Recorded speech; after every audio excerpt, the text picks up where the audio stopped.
I want to start by asking you something that sounds almost too simple to bother with.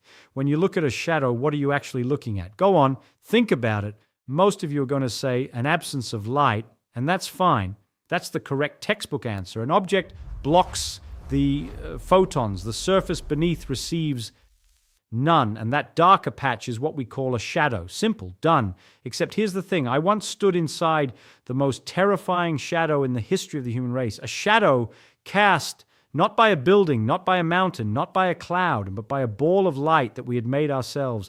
A light so bright it cast shadows through closed eyelids, through welding glass, 20 times thicker than the kind you'd use to watch an eclipse. And the shadow it cast wasn't on the ground.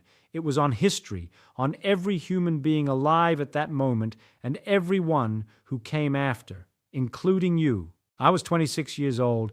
I was at a place called Los Alamos, New Mexico, a city that didn't officially exist. It wasn't on any map. You couldn't write your return address on letters. When a friend sent me a package, he wrote the address as P.O. Box 1663 Santa Fe, and that was it. That was the United States government's contribution to secrecy, a post office box.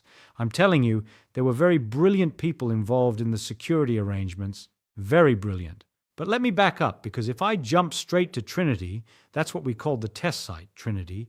If I jump there, you'll miss everything that made it possible. And what made it possible is one of the most extraordinary stories in the history of human cooperation and human terror simultaneously. It is the story of what happens when pure curiosity, the most beautiful impulse of the human mind, gets fused with the most profound urgency in the history of civilization.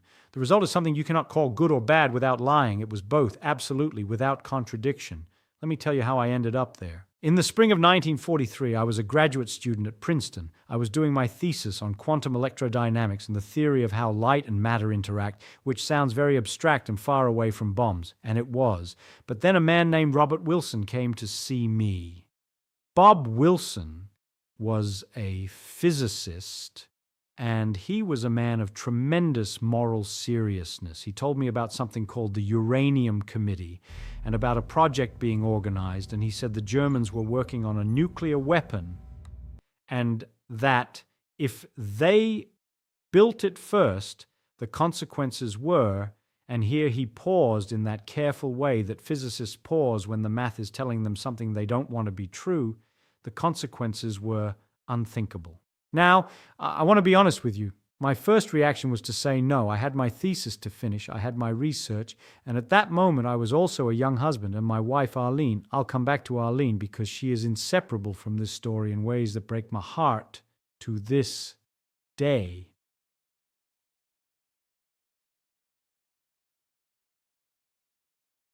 Arline was very sick. She had tuberculosis, which in those years was a slow and certain death sentence, and she was in a sanatorium in Albuquerque. I didn't want to go anywhere. I didn't want to do anything except finish my dissertation and sit next to her hospital bed.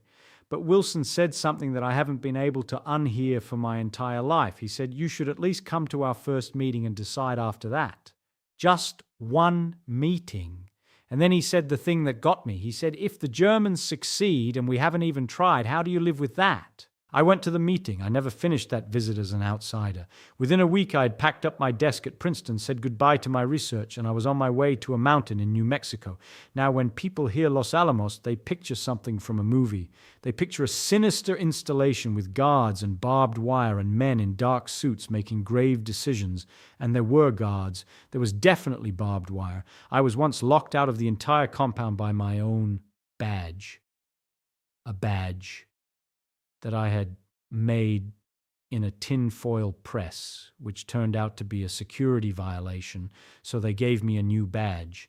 And the new badge didn't work in the lock of the gate, and I had to sit outside for an hour, while someone figured out that the man who had helped design the implosion lens assembly could not get back into the facility where he worked because of a badge malfunction. Brilliant security. Outstanding operation. But what it actually looked like mostly was a university campus in the mud, wooden barracks, overworked plumbing, shared dormitories where theoretical physicists and experimental physicists and chemists and engineers all lived side by side. It looked and very often sounded like the most complicated faculty party in history, except at the party, the stakes were the continuation of civilization.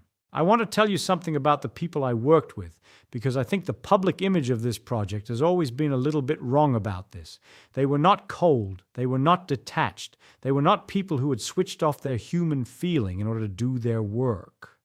Exactly the opposite. I remember Hans Bethe, one of the greatest physicists of the century, absolutely superb man, the kind of brain that makes you feel grateful to share a planet with.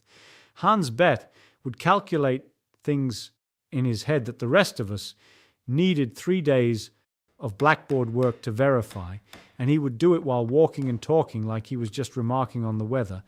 And then he would go home at night and write letters to his mother. He was a refugee from Nazi Germany. He had fled with almost nothing, and he understood in a way that I, as an American, perhaps could not fully appreciate exactly what was at stake if we failed. There was Enrico Fermi, who had built the first nuclear reactor under the squash court at the University of Chicago the year before, built it in secret with a pile of graphite blocks and uranium, and achieved the first self-sustaining nuclear chain reaction in human history. And then, when it worked, when they pulled out the control rods and the counter started clicking faster, and the reaction took hold and held, Fermi's team passed around a bottle of Chianti they had been saving, and they signed the label. That's how they celebrated the most consequential physics experiment in history, a bottle of wine with the label signed. I love that. And there was Niels Bohr, who we called Nicholas Baker for security reasons, because even his name was too famous.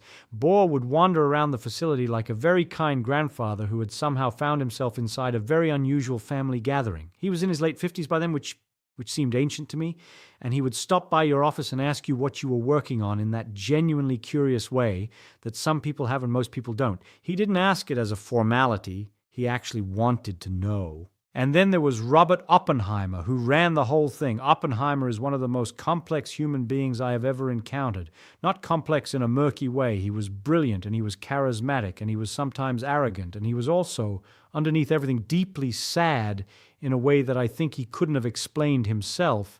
He understood Sanskrit. He would quote the Bhagavad Gita at you in the original. He could follow a conversation about abstract algebra and pivot into a discussion of T.S. Eliot without pausing. And he organized the scientific effort at Los Alamos with an administrative genius that I think has never been fully appreciated because it was invisible. It looked like natural collaboration, which is the mark of someone who is very good at it. My particular job there was something called numerical calculation, which in 1943 meant that my group of human beings sat at calculating machines, adding machines mostly, and computed by hand the behavior of the neutron chain reactions under various conditions. We were trying to predict what would happen inside a bomb. We were doing by hand, on paper, and with machines, what today a laptop computer does in half a second. And I had to invent methods to do it faster. I organized the calculators into a kind of relay system where each person performed one operation and passed the result to the next. And in this way, we could compute things continuously in parallel without any single person having to hold too much in their head at once. It was, I realize now, a very early form of parallel computing. We were a human computer. Now, here is one of the things I want to tell you because I think it is important, not just as history, but as a lesson in how the human mind works under extreme pressure. After a while at Los Alamos, after a few months of working on this project, a strange thing happened to me. I stopped being scared, or rather I didn't stop being scared of the Germans or the war, but I stopped being scared of the work. The bomb became, and this is uncomfortable for me to say, but I'm going to say it because it's the truth. The bomb became interesting. That sounds awful. I know how it sounds. But here is what I mean. The physics was real, and it was beautiful, and the problems were genuinely hard. And when you are deep in a hard problem, the problem is what occupies you. I would have a calculation that was going wrong somewhere, and I would be up at 2 a.m, not because I was a fanatic, but because there was an error, and I couldn't find the error, and finding the error was what mattered. You see, this is something about the human mind that I think people are sometimes reluctant to admit. It focuses, it narrows. It is very difficult to simultaneously calculate neutron diffusion equations and feel the full moral weight of what you are calculating. The moral weight is real, but In the moment, in the doing, there is only the problem. I don't say this to excuse it, I say it to explain it, and I think it explains a great deal about how human beings have managed to do the things they have done throughout history, for good and for ill. I should tell you about my other life during this period because it runs alongside the physics story like a river running alongside a road. Arline was in Albuquerque, about 100 miles away. I would hitchhike or borrow a car on weekends and go see her. She was getting worse, very slowly, the way tuberculosis moves in those days. And here is something about Arline that I want you to understand. She was never sorry for herself. Never once. She was funnier than almost anyone I knew at Los Alamos. She was sharper. She was interested in everything. She sent me puzzles through the mail, coded letters, little challenges she had set for me to decode. The sensors at the base were absolutely beside themselves. Here are these letters coming in full of strange symbols and ciphers, and they can't read them, and they write me a note saying that my mail is being reviewed, and could I please ask the sender not to use codes. I wrote back to explain that there was no code. My wife was just playing a game. They didn't believe me. We were both delighted. She died in June of 1945, a few weeks before the first test. I am going to pause on that for a second and not explain it because some things don't need explaining. She was 25 years old. Now, let me tell you about July 16, 1945. The test site, Trinity, was in the Jornada del Muerto Desert in New Mexico. The name of the desert translates to Journey of the Dead Man. The people who named it were Spanish colonists who crossed it in the 1600s, and they named it because the desert had no water, and many of them didn't survive the crossing. So we were going to test the first nuclear weapon in history in a place called Journey of the Dead Man. I think the universe has a sense of humor. We were 20 miles from the shot tower. That's what we called it, the shot tower. It was a 100-foot steel tower, and on top of the tower was the device. That's what we called it, the device. It was a sphere about 5 feet across of high explosives arranged around a core of plutonium. The whole thing was wired with detonators, and the detonators were wired to firing circuits, and the firing circuits were wired to the control bunker. And in the control bunker at 5 in the morning on July 16th, 1945, there was a countdown. Let me describe for you the physical experience of that moment. It was dark. The desert at 5 in the morning is absolutely black and absolutely silent in the way that large empty spaces are silent, not actually quiet because there are insects and small noises, but the silence of not having human structures around to bounce sound back to you. And it was cold. People always forget this about the desert. It gets cold at night, and we were there before dawn, and we were all wearing coats. Some people had welding goggles. Some people had regular dark glasses. There were specific instructions about what to do. Turn away from the tower, lie face down on the ground, cover your eyes with your hands. I did not do this. I was 26. I was also, I think, still working through something that I cannot fully articulate. I found a windshield, a truck windshield, and my reasoning was, and I'm not claiming this was good reasoning, I want to be very clear. My reasoning was that the ultraviolet light would be blocked by the glass, but the visible light and the shock wave would still come through, and so I would see it properly, like a human being, rather than whatever distorted, filtered version the goggles would give me. And I thought, if you are going to witness history, witness it. The countdown reached 0 at 5:29 in the morning. I want to tell you what it looked like. I'm going to try to tell you in a way that doesn't use any of the words that have been attached to it since, because those words, brilliant, blinding, awesome, magnificent, those words are all shortcuts that let you feel like you understand something you've been told about rather than experiencing it. Let me try to be honest. First, there was light, just light, filling everything. Not like a flash. A flash is quick. A flash is a camera going off in a dark room, and you've seen that, and this was not that. It was as though someone had replaced the concept of darkness with the concept of light, totally without transition. The whole sky was simply full of it, and because I was looking through glass, and because it was real light, not a representation of light, it had color. It went through white into a kind of burning orange. And then there were colors I don't have names for, colors that are normally at the edge of what the eye can detect, saturated and pulsing. Then the shape came, and this is the thing that nobody could have predicted, even though in retrospect the physics demands it. The fireball, it rose, it rolled, it was alive. Not alive in any mystical sense. I don't mean to say anything metaphorical here. I mean, it moved with that kind of fluid, self-organizing motion that you see in very large, very energetic thermodynamic systems. Smoke rings the size of cities, columns of gas rising at speeds that made your eyes refuse to believe what they were tracking. And then the cloud, you know the shape, everyone knows the shape now. It has become one of those images that is so common it has almost lost its power to disturb. And the mushroom cloud, it climbed to 40,000 feet in under a minute. The top of it was above the weather. It was above the layer of the atmosphere where normal clouds form. It was scraping the bottom of the stratosphere, and then the sound arrived. This is the part nobody talks about enough, and I think it's the part that drove the reality of it home more than anything else. You see, light travels at 300,000 kilometers per second. Sound travels at about 340 meters per second. So there was a silence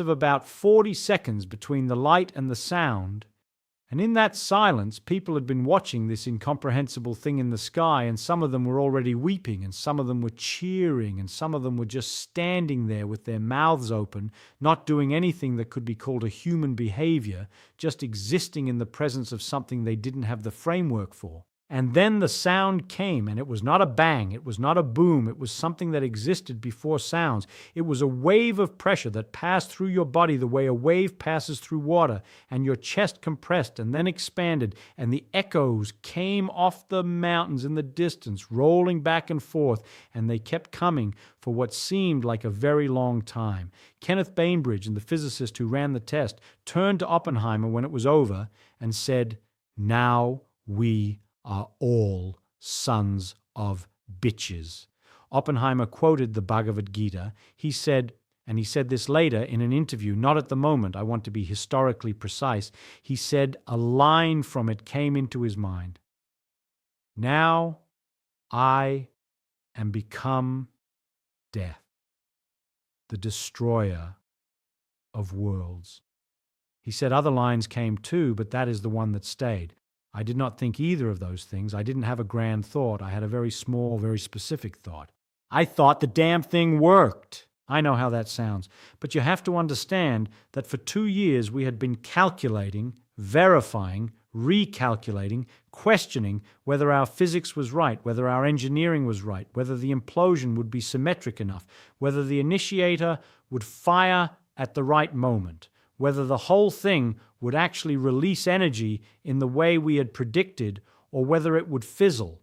And when it didn't fizzle, and when it worked, the first thing my mind did was what a physicist's mind always does first. It noted the result. The yield was equivalent to about 20 kilotons of TNT, slightly above our prediction, which meant some of our models had been conservative, which was good news from a physics standpoint, and terrifying news from every other standpoint. I want to stop here and tell you something about what happened in the hours after, because this is one of the parts of the story that I find most revealing about human beings. We drove back to Los Alamos, and people celebrated. There was a party, there was drinking, there was music, there was dancing. And at the time I joined in, I'm being honest with you, I joined in because the thing we had worked on for 2 years had worked. And in the immediate aftermath of a thing working, the working is what you feel, not what the working means. But later, it might have been the next day, it might have been a few days later, something happened to me that I think about more than almost anything else from that period. I was sitting in a restaurant in New York. I was on my way somewhere, I don't remember where. And I looked out the window at the people on the street, and I looked at the buildings, and I thought, all of this is temporary. All of this can be made to go away. And I suddenly understood in my body, not just in my head, what it meant that a single weapon could destroy a city. Because I was looking at a city, and it was full of people having lunch and arguing with each other and hailing taxis and buying things in shop windows, and none of them knew what I'd been a small part of building. And I thought, these buildings are going to be built and people are going to live in them, and everything is going to go on as though the world is the same world it was before July 16th, 1945. But it isn't. From that day forward, every city is temporary, every building is provisional, every gathering of human beings is conditional on the restraint of other human beings not to end it. And those human beings now possessed and still possess the technical knowledge to do exactly that, to end any of it, all of it, That is not a comfortable thought. It has not been a comfortable thought for any of the years since. I am not sure it is supposed to be comfortable. But here is what I want to tell you, and I want to tell it carefully because it is not a simple thing. The physics that made that bomb was not invented for the bomb. The physics came first, decades before any of this. It came from Einstein, who in 1905 wrote a paper about the relationship between mass and energy. E equals mc squared. You have all heard that equation, and I think most of you believe it without knowing what it means. Let me tell you what it means. It means that mass and energy are the same thing in different forms. It means that if you could completely convert a single gram of matter, a paperclip roughly, into pure energy, the energy released would be about 90 trillion joules. That's equivalent to roughly 21 kilotons of TNT. Yes, one paperclip. That's the number. The bomb required many kilograms of fissile material to achieve that yield because it's extraordinarily difficult to get all the mass to actually convert.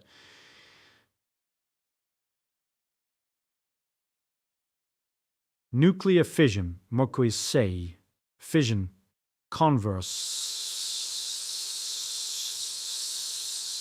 only a fraction of the mass into energy, something like 1 part in 1,000. But even that fraction is enough.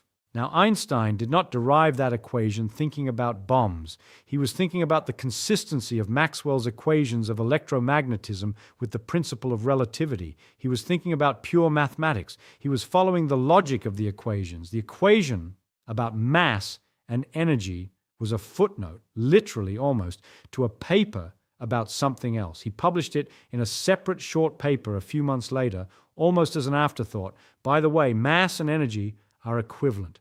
That is how physics works. You follow the truth where it goes. You do not get to choose in advance whether the truth will be useful or terrible or beautiful or all three simultaneously. The truth is what it is, and when you find it, you have found something that was always there waiting.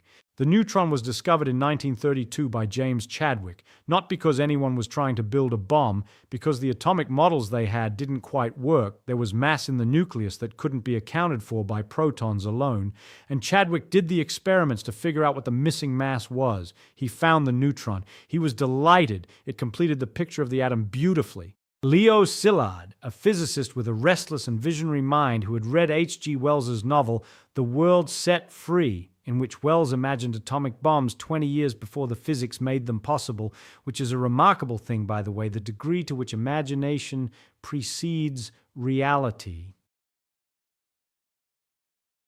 Szilard realized in 1933, walking across a street in London, that if you found an element where a neutron strike released more neutrons than it absorbed, you could have a chain reaction. He was so alarmed by his own idea that he filed a patent on it and assigned the patent to the British Admiralty, trying to keep it secret. He was trying to keep the idea secret before he even knew if it was possible. In 1938, in Berlin, Otto Hahn and Fritz Strassmann were bombarding uranium with neutrons just to see what would happen, just because it was interesting, and they found barium in the products. Barium, which has an atomic mass of roughly 137. You start with uranium, which has an atomic mass of 235, you add a neutron, and you get barium, which is about half the mass of uranium. Something had split, and they didn't know what had happened, so they wrote to Lise Meitner, a physicist who had been their collaborator for years but had recently been forced to flee Germany because she was Jewish and the Nazis had passed laws forbidding Jews from employment at German universities. Meitner was in Sweden, and she thought about it over Christmas with her nephew Otto Frisch, who was also a physicist, and they figured it out. The nucleus had split, literally fissioned as they named it, and they calculated, using Einstein's equation, how much energy would be released. The number was staggering. Meitner and Frisch did not patent this. They did not try to keep it secret. They published it because that is what you do with scientific results. You share them. And within weeks, physicists all over the world had verified it in their own laboratories. Fermi confirmed it in New York. Bohr brought the news to America himself on a ship crossing the Atlantic. The result propagated across the scientific community at the speed of excited correspondence. And then people started doing the calculation that Szilard had thought of years earlier. Could uranium sustain a chain reaction? And the answer, after much work, was yes. if you had enough uranium, enough of the specific isotope, uranium-235, which made up less than 1% of natural uranium, you could sustain a chain reaction. And if you made it fast enough and dense enough, it would not be a slow reactor. It would be a bomb. Szilard and Einstein, who was by then in Princeton, also a refugee, they wrote a letter to President Roosevelt. Einstein signed it because his name was famous enough to get through the bureaucracy. The letter was delivered in October 1939. Germany had invaded Poland 6 weeks earlier. The war had begun. I tell you all of this history because I want you to understand something. The bomb was not built by people who wanted to build a bomb. It was built by people who understood physics and who understood that physics doesn't care which side discovers it first, and who were terrified, genuinely, specifically, personally terrified, that the Germans would get there first. Many of them had left Germany or, had family in Europe or had watched from close range what the Nazi regime did with science and with human beings. They were not innocent of moral reasoning. They were attempting to win a race with the most evil government in modern history. Does that make what they did good? I said earlier that you cannot call it good or bad without lying, and I meant it. The bomb was used, not against Germany. Germany surrendered in May of 1945 before it was ready. It was used against Japan, against Hiroshima, and then Nagasaki. More than 200,000 people died. Most of them immediately, some of them over weeks and months from radiation and burns. Whole cities, the kind of cities I looked at through a restaurant window in New York. I am a physicist. I'm not a military strategist, and I'm not a political historian, and I'm not going to tell you whether those bombs should have been dropped. Other people have been debating that question for 80 years, and they will be debating it long after we're both gone. And I don't think I have the standing to settle it. What I can tell you is this. When I heard about Hiroshima, I didn't celebrate. I felt something that I don't have a precise word for. It was not guilt exactly, because I still believe that what we had been trying to prevent, a German atomic bomb, had been worth preventing. But it was not relief either. It was something quieter and heavier than either of those. It was the understanding that the world had changed in a way it couldn't change back. But now, and this is where I want to end, not on the despair, but on the thing that I think you need to carry with you. Now let me ask you the original question again. When you look at a shadow, what are you actually looking at? An absence of light? Yes, but an absence created by something passing between the light and the surface, and the thing in between, the object, is what reveals itself by its shadow. You learn about the object by what it blocks. The bomb is the shadow. It is the shadow cast by everything we know about the universe, about neutrons and cross-sections and mass energy equivalents and the quantum behavior of matter under extreme conditions. And the shadow is terrifying. I will not pretend otherwise. I will not offer you some comfortable philosophical framework that resolves the terror. The shadow is real, and it falls on all of us, and it has not lifted. But the light that makes the shadow, that is the accumulated product of human curiosity, of people asking why, of Chadwick wondering what the missing mass was, of Meitner calculating at Christmas, of Einstein following an equation to a conclusion he didn't choose, of thousands of years of people looking at the world and refusing to accept it just works as an answer. The light is what we have made by understanding, and we cannot unmake it. We cannot undiscover what has been discovered. The knowledge is permanent. What is not permanent is what we do with it. And here is the deepest mystery, and the one I said I would come to, the one that is genuinely unsolved and genuinely matters. Here is what I don't know. I don't know whether the kind of mind that discovers these things is the same kind of mind that can be trusted with them. I don't know whether the curiosity that drives us to understand the universe is naturally coupled with the wisdom to navigate what we find there. That is not a physics question. Physics can't answer it. It might be the most important question there is, and it belongs to all of you, not to me, not to any physicist, not to any government. We split the atom. We built the thing. We stood in the desert at 5 a.m. and watched the world's first nuclear fireball rise 40,000 feet into the sky, and some of us cheered, and some of us wept, and some of us just stood there, and all of us knew that we would spend the rest of our lives living in the world we had made. What I remember most clearly, even now, is not the light, it's the silence before the sound. That 40 seconds between the flash and the thunder, where the knowledge of what had happened had arrived, but the full weight of it hadn't yet. 40 seconds of silence, standing in a desert called the journey of the dead man, watching a new sunrise. We are still in that silence, all of us. We have seen the flash, and we are waiting for the sound, and we are deciding, all of us together, with the same urgency and the same uncertainty that drove those young physicists in the mud of Los Alamos. We are deciding what kind of beings we are capable of being. That's the question I'm leaving you with, not the physics question, the other one.